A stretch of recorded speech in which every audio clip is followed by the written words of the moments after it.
북한판 걸그룹으로 불리는 모란봉 악단이 첫 해외 공연인 중국 공연을 불과 몇 시간 앞두고 돌연 북한으로 복귀한 것으로 알려졌습니다. 일본 교도통신이 보도했는데요. 정확한 이유는 아직 알려지지 않고 있습니다.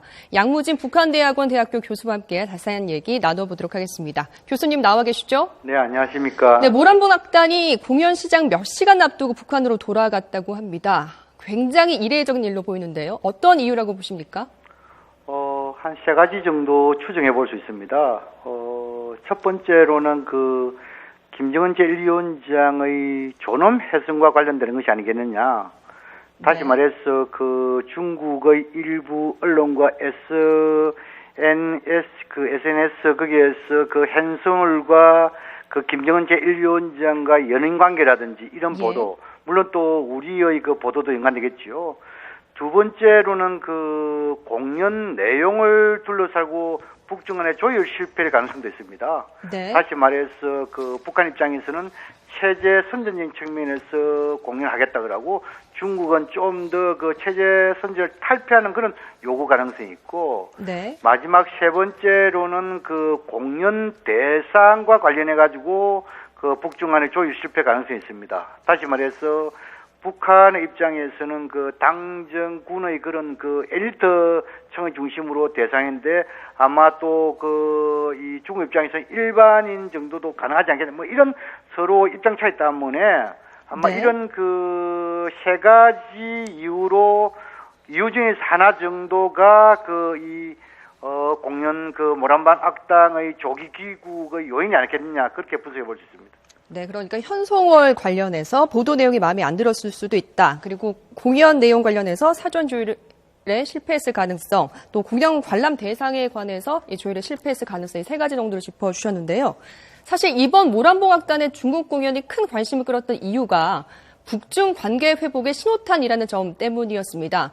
하지만 이렇게 모란봉 악단이 돌연 귀국하면서 양국 관계에도 부정적인 영향이 미치지 않을까 싶은데요. 물론 이 북중 간의 사전 조율 실패 이렇게 해가지고 만약에 조기 귀국했다 하면은 상당히 무례를 범한 것이지요. 그런 측면을 봤을 때 이것은 북중 간의 나름대로 모처럼 양국 관계 개선의 계기점이었는데, 그렇다 하면 상당히 좀 부정적으로 미칠 영향이 크다 저는 걸 보고, 네. 그러나 이러한 공연 내용이라든지 또는 공연 대상과 관련된 조율 실패가 아니라, 네. 혹시 존엄 훼손과 관련된 이런 부분일 경우에는 오히려 북중 관계의 부정적 영향보다도 지금 현재 개성에서 열리고 있는 남북 당국 간의 회담에도 부정적으로 영향을 미칠 가능성이 높다. 그런 측면에서 상당히 우려스러운 측면이 있습니다. 네, 그러니까 지금 남북 간에 진행되고 있는 차관급 당국 회담에도 부정적 영향을 미칠 수 있다라는 얘기를 해주셨는데요. 이 모란봉 악단의 첫 해외 공연, 그것도 중국에서의 공연이라는 점에 대해서도 북한에서도 대대적으로 선전을 해왔습니다. 그럼에도 불구하고 이처럼 돌연 귀국 조치를 취한 것은 그만큼 북한의 최고 존엄으로 지켜세우는 김정은 위원장과 관련돼 있기 때문이다. 이렇게 봐도 될 것 같은데요. 그렇습니다. 지금 현재 어제 오늘까지 우리 언론 보도라든지 또 중국의 일본 언론과 SNS를 보면은 이 모란봉 악단 단장인 헨송울과 김정은 제1위원장과의 연인 관계라든지 이런 여러 가지 부적절한 이런 표현이라든지 많지 않습니까? 예. 이것은 김정은 제1위원장 입장에서 북중 관계를 복원시키기 위한 엄막 외교도 중요하지만도 북한 입장에서 더 중요한 것은 존엄 훼손의 경우에는 결국 용납하지 못하기 때문에 이것을 좀 조기에 차단하기 위해서 나름대로 조기 귀국이라는 조치를 취한 것이 아닌가 보여지고, 네. 그런 측면에서 만약 이것이 존엄 훼손이 관련해 가지고 우리의 언론과도 나름대로 관계된다 하면은 지금 개성에서 열리고 있는 남북 당국 간 회담에도 부정적인 영향을 미칠 수 있다. 저는 그렇게 생각을 합니다. 네. 공연장이었던 중국 국가대극원은 이 베이징에 위치한 최대 규모의 공연장입니다. 이 중국 당정 지도부와 북한 측 대표단, 대사관 간부 등 주요 인사 2천여 명이 초대된 것으로 알려졌는데요. 사실 공연 시작이 7시 반이었으니까요. 이번 북한의 조치 중국이 어떤 반응을 내놓을지도 궁금합니다. 아무래도 심기가 불편할 것 같은데요. 지금 현재 아마 이렇게 조기 귀국을 했다 그러면은 일방적으로 한 것보다도 아마 중국과 북한하고도 어느 정도 협의를 거친 것이 아니겠느냐.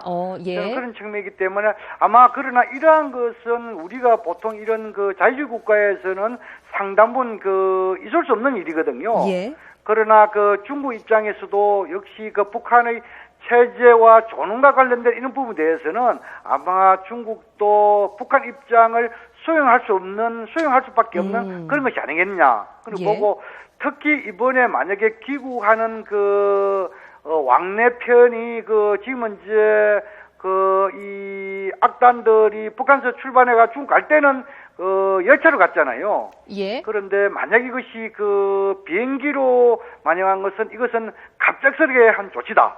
이 갑작스러운 조치에서 물론 북중 간에 좀 사전에 좀 이런 부분에 대해서 논의가 있었을 가능성도 있다. 저는 그렇게 생각합니다. 그러니까 중국 측도 어느 정도 이 사실에 대해서는 알고 있었고 예측 가능한 상황이었다는 말씀이신데 이번 모란봉학당 공연 이후 연말 연초에는 김정은 위원장의 방중 가능성도 조심스럽게 점쳐지고 있던 상황이었습니다. 당분간 김 위원장의 방중 가능성은 수면 아래로 가라앉게 되지 않을까 싶은데요. 그런데 김정은 제1위원장의 방중 문제보다도 지금 현재 이 모란봉학단의 조기 귀국이 비행기를 갔다 하면은 이 사람 숫자도 또 관계되는 부분이 있거든요. 네. 그런데 지금 현재 여성 악단과 가수들만 조기 귀국한 것인지 아니면 남성 합창 단원들도 귀국한 것인지 그것을 다 따져볼 필요가 있습니다. 예. 만약에 그래가지고 여성 관련자들만 귀국했다 하면은 네. 공연은 또 할 수 있는 측면이 있거든요. 예. 그래서 그런 것도 좀 볼 필요가 있고 예. 두 번째로 김정은 제1위원장의 방중과 관련해가지고 물론 이번에 모란봉학당의 중국 공연은 음악 외교로서 김정은 제1위원장의 방중 분위기 조성에 긍정적인 영향을 미칠 것인데 그러나 이것이 이 북중 간에 나름대로 중국이 좀 이해를 했다 그러면은 이 김정은 제1위원장의 방중의 문제는 크게 영향을 미치지 않을 것이다. 저는 그렇게 생각합니다. 네, 교수님이 판단하시기에는 김정은의 방중에는 영향을 미치지 않을 가능성이 있다라는 말씀을 해주셨습니다. 네, 모란봉학당 표구하기 전쟁이 일어날 정도로 굉장히 중국에서도 인기가 높은 공연이었었는데 추가 공연이 검토할 만큼요. 하지만 돌연 이 중국 공연을 불과 몇 시간 앞두고 북한을 복귀한 것으로 알려졌습니다. 이 얘기 양구진 북한대학원 대학교 교수와 함께 나눠봤습니다. 교수님 고맙습니다. 네, 감사합니다.